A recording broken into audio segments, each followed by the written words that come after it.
Jesus Cristo é o Senhor no céu, na terra e debaixo da terra. Ele é santo. Vamos a leer otro pasaje de esos pasajes que es antimatrimonios. Así como comenzamos esta mañana con un pasaje que era bien contrario, entre comillas, al matrimonio, vamos a leer un pasaje que surge en medio de una pregunta que le hacen al Señor sobre el divorcio. Al Señor le preguntan sobre el divorcio, no vamos a tratar asuntos de divorcio, pero cuando le hacen una pregunta al Señor, el Señor responde algo bien fuerte, y los discípulos dicen unas palabras que es desde ahí donde queremos comenzar en este momento. Vamos a leerlo, Mateo 19, verso 7. Le dijeron: ¿por qué pues mandó Moisés dar carta de divorcio y repudiarla? O sea, si en el principio era que fueran marido y mujer hasta que la muerte los separe, ¿por qué Moisés manda repudiarla? Él les dijo: por la dureza de vuestro corazón, Moisés os permitió repudiar a vuestras mujeres, mas al principio no fue así. Y yo os digo que cualquiera que repudia a su mujer, salvo por causa de fornicación, y se casa con otra, adultera, y el que se casa con la repudiada, adultera. Y esta es la frase que queremos resaltar, la del verso 10. Le dijeron sus discípulos: si así es la condición del hombre con su mujer, no conviene casarse. Esos pasajes son antimatrimonio, hermano. Cuando el Señor dice el deber del hombre en el matrimonio es hasta que la muerte lo separe, la única excepción para el divorcio es que haya fornicación. Los discípulos que estaban acostumbrados a un ambiente donde el divorcio o el repudio era bastante común, apenas escuchan las palabras del Señor, dicen: entonces es mejor no casarse. Y entonces Él les dijo, sí, en realidad el Señor dice algo también bien serio: no todos son capaces de recibir esto. O sea, no son todos capaces de recibir la capacidad de no casarse, de ser célibes, sino aquellos a quienes es dado. ¿Por qué comenzamos desde este pasaje? Yo, como les dije desde la mañana, mi intención no es tocar los asuntos súper o de encima del matrimonio, sino entrar a los asuntos más esenciales del matrimonio, lo más profundo que podamos ver del matrimonio en relación al propósito de Dios. Hay algo que nos muestra este pasaje, si bien no es el asunto que está tratando, hay algo que nos muestra este pasaje. El matrimonio no es un asunto fácil. Es un asunto tan complicado que los mismos discípulos dijeron: sería mejor no casarse. Y el Señor dice: sí, pero no es para todos el no casarse, sino aquellos a quienes les es dado. Así como a algunos se nos da la capacidad de tener matrimonio, a otros se les da la capacidad de estar solos y no tener necesidad. ¿Por qué es tan difícil el matrimonio? ¿Qué hace el asunto tan engorroso que que los mismos discípulos decían que sería mejor estar solo? Vamos a hablar un poco de ciertos aspectos del matrimonio que muchas veces no se tratan. Y cuando se tratan los otros, a veces esto que vamos a hablar hoy no es tenido en cuenta. Un escritor cristiano, Francis de Sales, escribió en el siglo XVII hablando del matrimonio esto. Él dice que el matrimonio puede llegar a ser el ministerio más difícil que jamás se puede desempeñar. Dice él: el estado del matrimonio requiere más virtud y más constancia que cualquier otro asunto. Y otro hermano dice: el matrimonio es un ejercicio perpetuo de mortificación.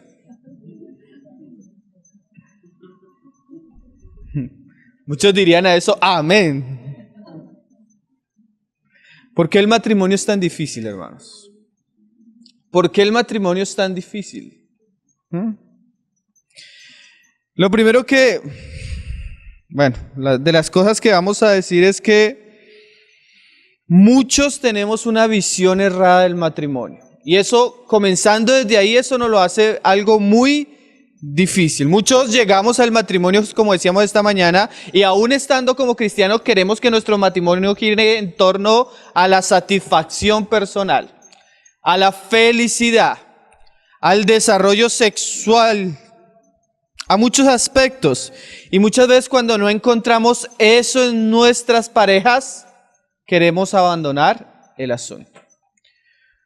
Cuando se acaban las emociones, queremos abandonar el asunto. Cuando vienen los problemas, queremos abandonar el asunto. Cuando vienen los hijos, queremos acabar con el asunto. Un hermano decía, la única manera en que usted se sienta satisfecho con el matrimonio y se sienta emocionalmente, constantemente lleno, es que cambie de pareja cada 3 meses. Porque en realidad el matrimonio no fue hecho, hermanos, para hacernos felices. En realidad el matrimonio no fue hecho para desarrollarnos personalmente. Hay cosas más profundas y más importantes en el matrimonio. Vamos a hablar de un aspecto del matrimonio desde una perspectiva bíblica, resaltando el carácter cristiano y otros valores que muchas veces no los tenemos en cuenta cuando hablamos del matrimonio. Un hermano decía que el matrimonio es la escuela de Dios donde el carácter cristiano es formado. El matrimonio puede traer grandes beneficios espirituales desde el punto que lo miremos. Primero, quiero hablar de 2 asuntos sin profundizar, pero quiero decir 2 cosas que la experiencia nos muestra que debemos decir. Lo primero es que debemos saber que los problemas del matrimonio no se solucionan de una manera superficial. Hermanos, las dificultades que usted tiene en su matrimonio no se van a solucionar porque usted ore más. Aunque usted como cristiano debería crecer en su vida de oración, eso no le va a solucionar sus problemas de hogar. Sus problemas de hogar no se van a solucionar porque usted aprenda ciertos pasos sencillos. Nosotros debemos saber eso. O sea, la experiencia nos muestra que eso a veces nos sirve por un tiempo, pero en realidad en la práctica eso no es suficiente. Y otro asunto que debemos saber que con toda honestidad y cada uno de nosotros tiene que decir amén es que el mayor problema de nuestro matrimonio es nuestro egoísmo. Ese es el mal de los males. Ese es el asesino de todas las cosas. Y en el hogar, ese es uno de los grandes enemigos que tenemos que enfrentar. Además de nuestros momentos malos, nuestros pecados y otras muchas cosas que acompañan a unos hombres que cargan con una condición caída. Y no solo una condición caída, sino que viven en un mundo hostil y contrario a Dios. Además, súmele los problemas de sus hijos, a veces súmele los problemas de sus suegros que viven con usted, además súmele los problemas de salud, económicos. Eso vuelve el asunto un poco difícil. Vamos a ver que por la palabra, y desde esta mañana lo hemos venido diciendo, en un sentido muy profundo, Dios no diseñó el matrimonio para que fuera fácil. Él tiene en mente otra finalidad. ¿Qué tiene en mente? Llevarnos a conformarnos a la imagen de su Hijo Jesucristo.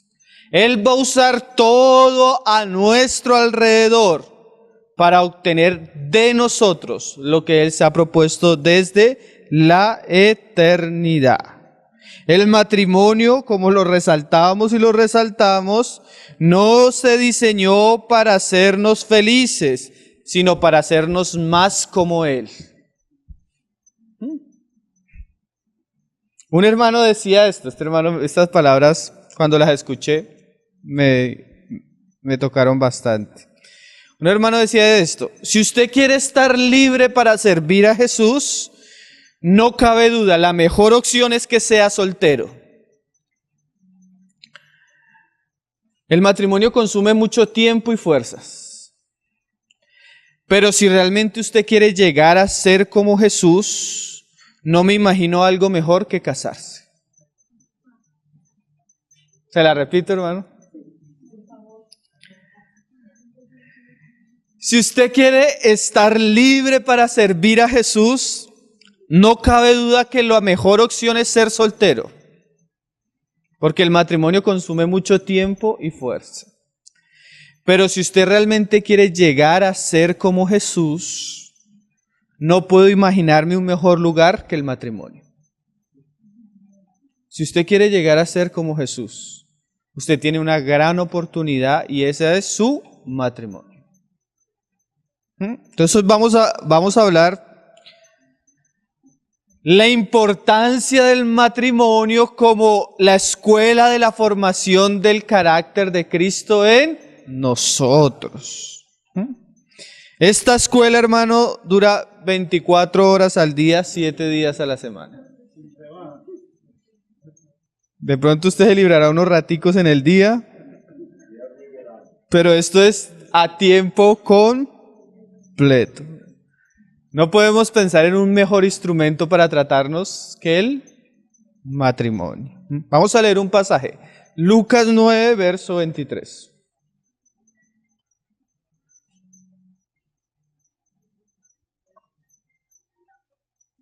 Lucas 9, verso 23 es un pasaje muy conocido.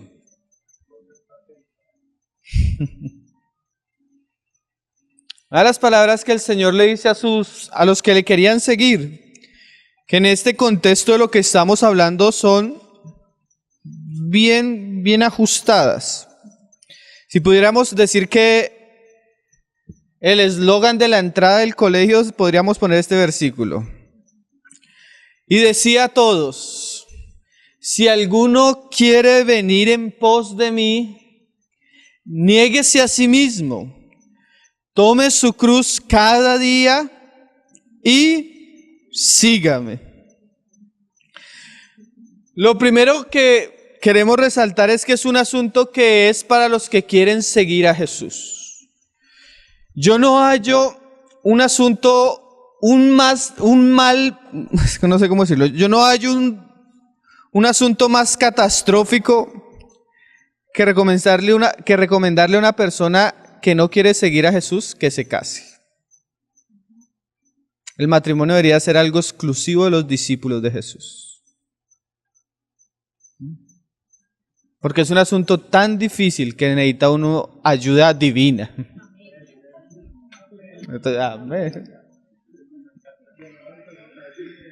Es para los que quieren venir en pos de Él. Ese alguno quiere venir en pos de mí no solo habla de un discipulado, sino que en el lenguaje de las Escrituras habla de un vivir, de un andar. Por ejemplo, leamos 1 de Juan 2:6. No pierdas ese pasaje que vamos a verlo, el de Lucas. Pero vamos a leer 1 de Juan 2:6. 2:6. El que quiere venir en pos de mí, o sea, quiere caminar en pos de mí, dice Juan que no es solo una cuestión de caminar, sino que debe llegar a ser como el que está siguiendo, debe andar de la manera que el que está siguiendo. 1 de Juan 2:6. Y ahí comenzamos a ver un asunto de lo que venimos tratando de suprema importancia. Si yo quiero realmente ser como Cristo, si yo realmente quiero ir en pos de Cristo, si realmente yo quiero ser como Él, voy a encontrar un gran instrumento en el matrimonio. Pero mira lo que Él dice. El que dice que permanece en Él debe andar como Él anduvo. O sea, si yo estoy yendo en pos de Él, si yo estoy caminando hacia Él, lo que Él espera a mí es que yo camine como Él camina, que yo ande como Él, que yo llegue a ser como Él es. Y de alguna manera ese es el objetivo central del trabajo de Dios en nosotros, no solo en el matrimonio, sino individualmente. Dios quiere ver a su Hijo Jesucristo formado en mí. Y la mejor o el mejor lugar donde yo voy a expresar eso es en mi hogar. Mira cómo él mismo lo dice más adelante en el 10. Voy a leer todo el pasaje, todo el capítulo, pero mira lo que él dice en el 10. El que ama a su hermano permanece en la luz. Entonces la mejor manera de mostrar que yo ando con Cristo, que estoy en la luz de Cristo, en el lenguaje de Primera de Juan, es el amor hacia mi hermano. Realmente el esposo y la esposa que están amando a sus cónyuges verdaderamente, lo que están haciendo es expresar a Cristo en la manera más simple y más concreta que lo pueden hacer. En Él no hay tropiezo, pero el que aborrece a su hermano está en tinieblas. O sea, ¿qué demuestra que tal vez yo no estoy siendo el esposo que debo ser o la esposa que debo ser? Que tal vez estoy andando en tinieblas. Que tal vez no estoy entendiendo lo que significa la vida cristiana. Que tal vez no estoy cumpliendo lo que me pide el Señor, lo que debería expresar yo del Señor si estoy caminando con Él. Y dice, y no sabe a dónde va. Porque a veces pasa eso, comenzamos a girar en torno a otras cosas, perdemos el rumbo y el rumbo era muy sencillo. El asunto era muy sencillo. ¿En qué se resume la ley y los profetas? Amarás al Señor tu Dios con todo tu corazón y con toda tu fuerza y a tu prójimo. Un hermano decía que es muy fácil amar a Dios, porque Dios no discute conmigo, no pelea en la casa, no hace mala cara cuando está haciendo aseo, no huele a feo cuando se levanta. Siempre nos levanta con sus misericordias y sus bondades. Es muy fácil amar a Dios. Lo difícil es amar al prójimo. Pero ese es el objetivo. El que dice que anda en luz debe mostrar la luz.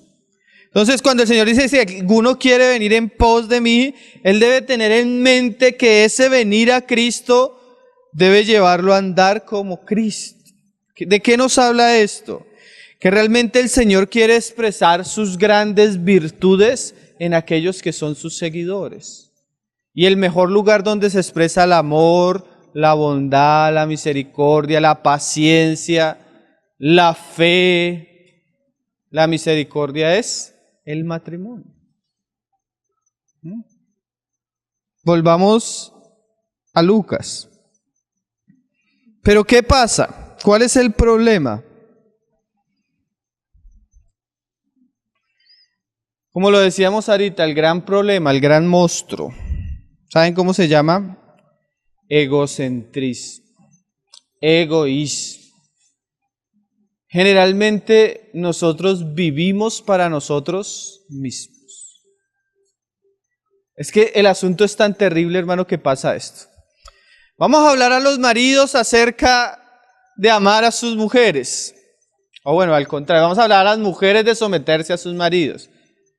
Entonces comienza él en su egocentrismo. ¿Sí ve que se tiene que someter a mí? Comienza a usar el pasaje para satisfacer sus deseos egocéntricos y hacer que su hogar y todo gire en torno a él o a ella y no a Cristo. Podemos ser tan corruptos que usamos un mandamiento de Dios para satisfacernos a nosotros mismos. Terrible, ¿no, hermano? ¿Y saben qué dice Cristo? Si usted quiere venir a mí, tiene que negarse a sí mismo. O sea, el asunto no puede girar en torno a usted, hermano. Es que por eso les digo que a veces perdemos de vista el objetivo del matrimonio. Queremos que el asunto gire en torno a nosotros mismos. Verdaderamente el matrimonio es una vida nueva. Cuando usted estaba soltero y se casa, todo cambia. Y una de las características preciosas que tiene el matrimonio es que es una vida de autonegación. Es que usted ya no puede hacer lo que usted quería o lo que quiere.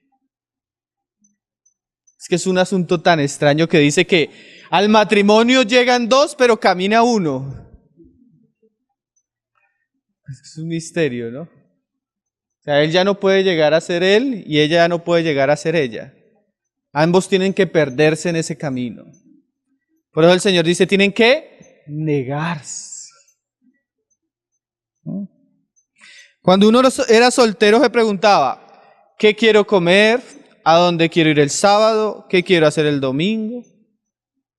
Y vivía uno en torno a lo que uno quería.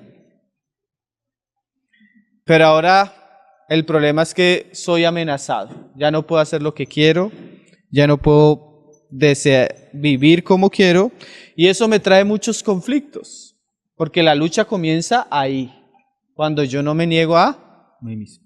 Y cuando el otro tampoco quiere negarse, pues hay un cruce de poderes. El asunto es tan serio que el Señor dice que este es un ejercicio diario, hermanos. Niéguese a sí mismo y tome su cruz cada día. Esto es una escuela, como decíamos, 24 horas, 7 días a la semana. Pero no es malo. ¿Por qué decimos que no es malo? Porque cualquier situación que me lleve a enfrentar mi egoísmo tiene gran valor espiritual. Lo voy a repetir. Cualquier situación que lleve a tratar mi egoísmo es una gran oportunidad para venir a Cristo, negarme a mí mismo y tomar la cruz.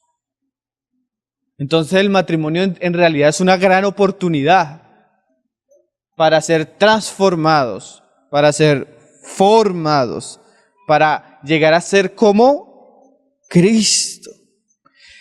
Hermano, mira, como decíamos ahorita, póngale cuidado a esta frase, es una repetición.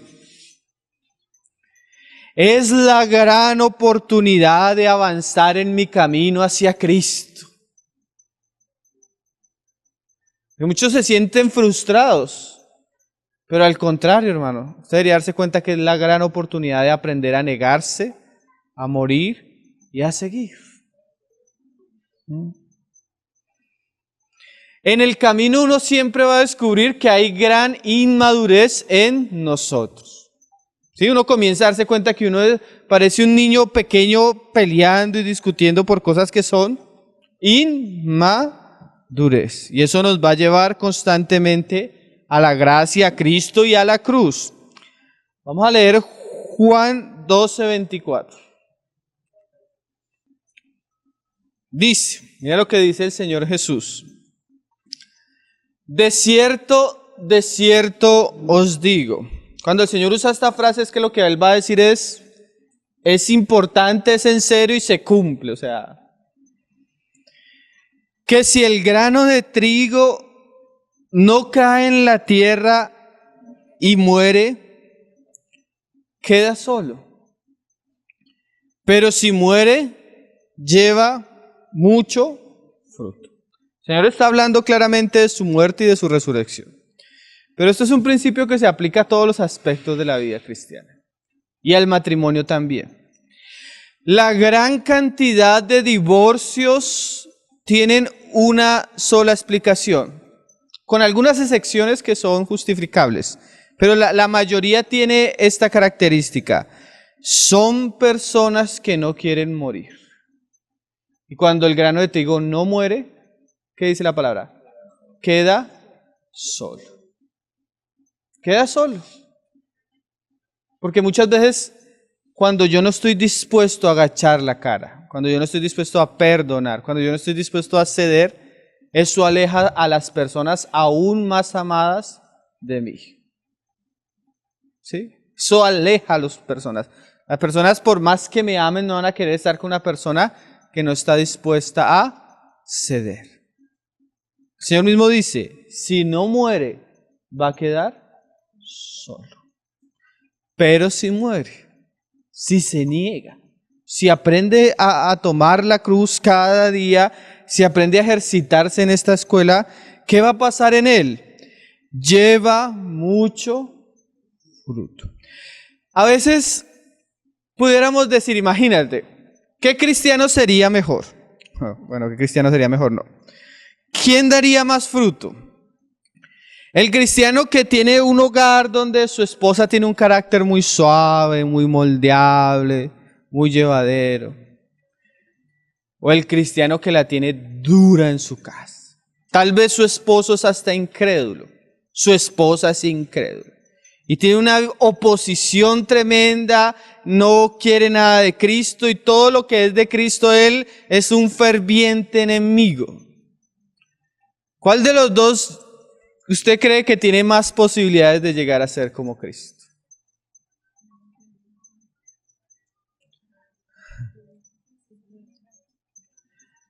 A veces pensamos que el que la tiene más pesado es pobrecito, ¿cierto? Pero a veces al que le toca cargar más peso se vuelve más musculoso. O sea que si usted tiene una situación bien difícil en su casa, tal vez usted tiene la oportunidad de dar mucho fruto. Tal vez el Señor está concediendo ser un poco más como Cristo. El Señor nos ayude, porque es que a veces vemos esas cosas como cosas malísimas. Pero por ahí dice un dicho que circula hasta en las redes sociales. Dios les deja las más grandes batallas a los mejores de sus siervos. Suena hasta bonito, ¿no? A veces Dios le deja las peleas más difíciles a los mejores de sus siervos.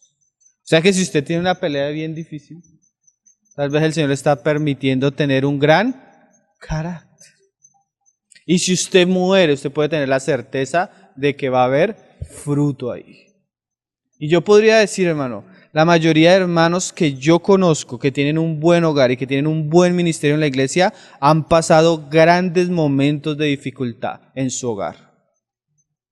Yo podría, es que casi asegurarlo, hermano. Conozco hermanos que tienen un hogar de ejemplo, pero si tú miras atrás, el camino fue construido a través de muchas dificultades. Una vez veía unos viñedos en Chile por televisión. Entonces él estaba, el que hacía, el dueño del viñedo le mostraba al entrevistador los árboles. Entonces le decía, ¿cuál es el mejor vino? Entonces iban a una parte que el piso era pura piedra y el piso era durísimo. Y el dueño del viñedo le decía, este piso, estos árboles son los que producen mejor vino. Él le preguntaba por qué, porque el piso es el más difícil. Y de alguna manera él explicaba que entre más duro el piso, el árbol tenía que esforzarse más y el fruto que producía era muy bueno. Eso pasa con el vino, no sé si pasa con el resto de cosas. Pero a veces pasa eso, entre las situaciones más difíciles se puede producir algo más puro, más de Cristo. A veces leamos otro pasaje. Leamos Mateo 18, verso 21.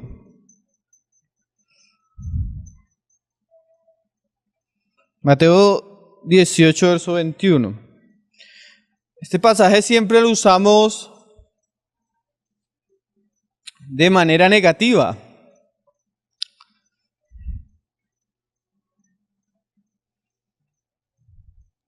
Mateo 18, verso 21. Dice, todos conocemos el pasaje, ¿no? Entonces se le acercó Pedro y le dijo, Señor, ¿cuántas veces perdonaré a mi hermano que peque contra mí? ¿Hasta 7? Jesús le dijo, no te digo hasta 7, sino aún hasta 70 veces 7. Y nosotros siempre vemos este pasaje como algo muy negativo, y hasta 70 veces 7. Pero ¿por qué no decimos 70 veces 7 más cerca de Cristo? ¿Por qué no decimos 70 veces 7 más como Cristo? ¿No? A este que el Señor le permitió no solo perdonar 7, o sea, no solo le permitió que lo hirieran 7 veces, sino 70 veces 7 más será como Cristo. Pero a veces nosotros vemos las cosas que nos ayudan para bien como malas. Como malas. Porque no entendemos a veces. Nosotros debemos saber una cosa, y eso también, no siempre lo decimos, pero debemos saberlo. El matrimonio es temporal. No es la realidad definitiva. Pero sí puede producir cosas eternas en nosotros. O sea, el matrimonio es por esta era. En la era futura, en la resurrección, no habrá matrimonios. Pero este tiempo y en esa situación podemos aprender grandes cosas de Cristo. Entonces, ¿por qué tanta insatisfacción y por qué tantos reclamos? Porque la mayoría de veces vivimos quejándonos y reclamando cosas. ¿Saben cuál es el problema de nuestros matrimonios? Que pedimos demasiado de nuestros cónyuges. Ese es el problema. Exigimos. Esperamos demasiado de ellos. Como decía un hermano, queremos obtener la porción más grande de nuestro sentido de cumplimiento en la vida a través de la relación con nuestro cónyuge. Es verdad que en el matrimonio hay momentos de felicidad. Todos lo hemos experimentado. De cumplimiento, de satisfacción. Pero usted debe saber una cosa. Su esposa o su esposo no es Dios. ¿Sí me entiende lo que le quiero decir? Su esposo no es Dios y su esposa no es Dios. Y nunca usted va a estar satisfecho en ellos. Esa es una gran equivocación que tiene nuestro corazón. Lo que clama y lo que anhela profundamente nuestra alma es a Dios. Yo fui creado con un espíritu que tiene sed y hambre de Dios. Y mi esposa, ni mi esposo, ni mis hijos, ni el dinero, ni las cosas de este mundo lo va a llenar. Solo Dios.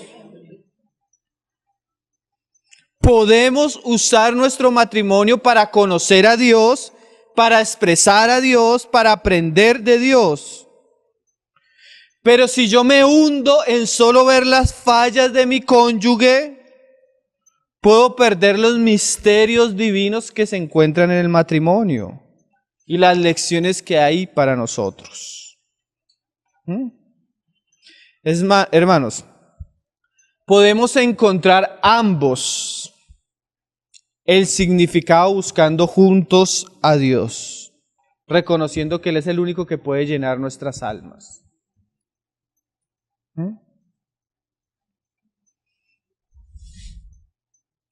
Si usted tuviera una buena relación con Dios, usted no haría tantas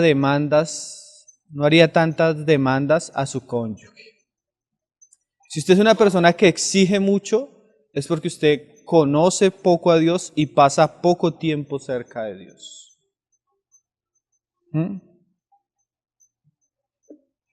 Nosotros somos, lastimosamente, yo quisiera ser un ángel, hermanos, pero lastimosamente somos hombres caídos. Y aunque queramos apreciar a nuestras esposas y amarlas como ellas quisieran, nunca Nunca satisfaremos el corazón de ellas, por más que nos esforcemos, hermano. Eso es imposible, hermano. Eso solo lo puede hacer Cristo.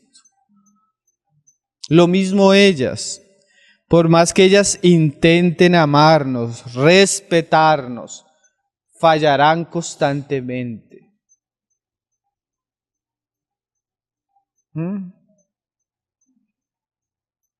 Entonces, yo me puedo hundir en el matrimonio, llenarme, como decía mi hermano, de amargura en el corazón, o puedo aprender grandes cosas en él. ¿Cuál es el tema principal? Vamos a leerlo en Romanos 8:29. El tema principal de Pablo es este. Lo tiene 8:29. Porque a los que antes conoció, también los predestinó. ¿Pero para qué? Para que fuesen hechos conforme a la imagen de su Hijo. Es como decíamos al comienzo, el matrimonio no es para satisfacernos, es para llevarnos a ser como Cristo. Realmente la voluntad eterna de Dios es que seamos como Cristo. El matrimonio a veces es solo el contexto donde se dan estos asuntos. Sin llegar a decir que el matrimonio no es un asunto santo, porque lo que se produce realmente es verdadero y es para gloria del Señor y para beneficio nuestro. Pero hermanos, no perdamos de vista estas cosas, porque si usted se ha dado cuenta a veces, esas muchas otras cosas buenas que oímos del matrimonio nos llevan a girar a veces en torno a nosotros mismos y perdemos de vista lo más importante. El Señor nos siga ayudando en estos días y nos siga hablando. Vamos a dejarlo hasta ahí. Vamos a orar para terminar. Padre, te damos gracias, Señor. Gracias por tu palabra, Señor. Gracias por la consideración de ella, Señor. Enséñanos, Señor. Tantas cosas que necesitamos aprender, Señor Jesús. Tantas cosas que precisamos oír, Señor. Ayúdanos, Señor. Ayúdanos a guardar tu palabra, que ella sea consuelo, Señor. A que ella sea un refresco para nuestra alma, Señor. A que ella sea alivio, paz, sanidad, Señor. Oramos por nuestros matrimonios, Señor. Oramos por nuestros hogares, Señor. Oramos por nuestras esposas, Señor. Aún por nosotros mismos, Señor. Líbranos de todo engaño, Señor. Líbranos de toda mentira, Señor. Líbranos de lo que no es tuyo, Señor. Aún líbranos de nosotros mismos, Señor. Y muchas veces como nosotros usamos lo tuyo para nosotros mismos, Señor. Líbranos, Señor Jesús. Y concédenos vivir para ti, Señor. Ser como tú, Señor. Aprender de ti, Señor. Que lo que nos permites vivir, Señor, cumpla el objetivo que es ser como tú eres, Señor. Y andar de la manera que tú quieres que andemos. Sí, síguenos ayudando, Señor. Síguenos guiando, Señor. Ponemos el descanso de hoy, el día de mañana en tus manos, Señor. Para que tú nos des la fuerza y la gracia, Señor, para aprovechar al máximo este tiempo en ti, Señor. Bendito es tu nombre, Padre, en el nombre de tu Hijo Jesucristo, Señor. Amén. Ao leão de Judá.